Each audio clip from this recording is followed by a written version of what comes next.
In this lesson, we'll discuss naming and formula writing for compounds with multivalent metal ions, such as copper 2 chloride, shown below. Some metals form ions with more than one ion charge. We call these multivalent metals.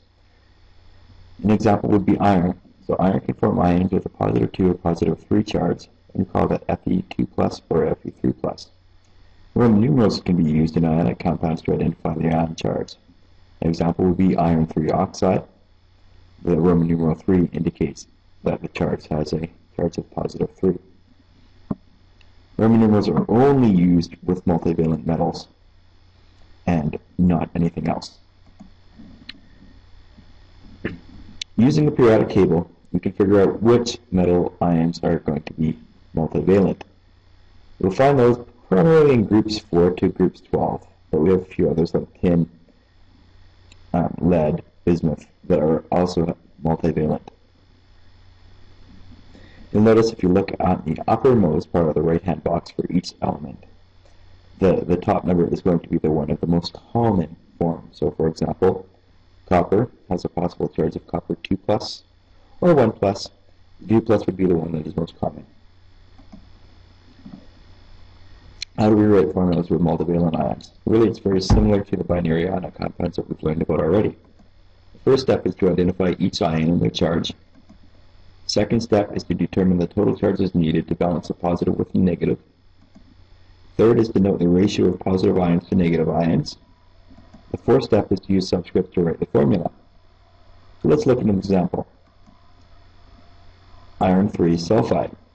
So in this case, the two ions are the Fe2 plus ion and the sulfide ion, which is S2 minus.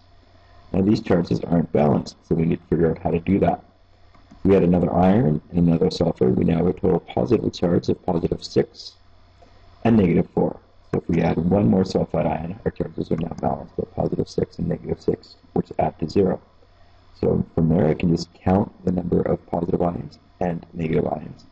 So I have 2 Fe and 3 sulfur, so the formula is Fe2S3.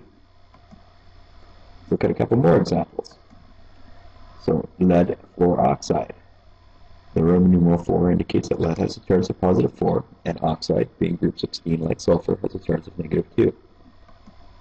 If I add one more oxygen now, I can balance my charges. That's positive 4 and negative 4, so they add up to 0. So again, I just count the ions. So 1 lead and 2 oxygen gives me a formula of PbO2. If I look at tin 4 chloride, tin has a charge of positive 4. Chloride has a charge of negative 1. So if I add 3 more chlorines, then I can now balance the charges of positive 4 and negative 4, and then count the number of ions. So I have 1 tin and 4 chlorine, giving me a formula of SnCl4.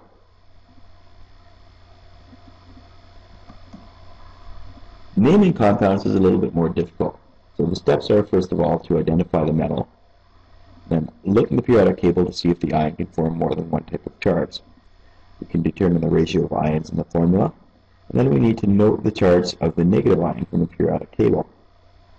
So the positive and negative charges must balance out, so we can determine what the charge needs to be on the metal ion to balance the negative ion.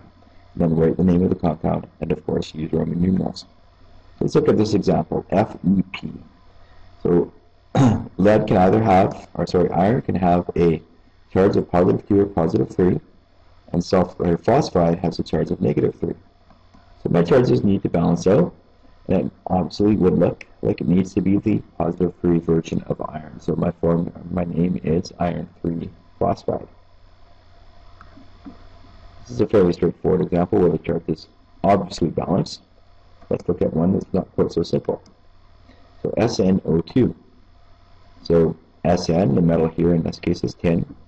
Tin can have a charge of positive 2 or positive 4. So if I have 2 oxygens and each one has a charge of negative 2, my total negative charge is 2 times negative 2, which is equal to negative 4.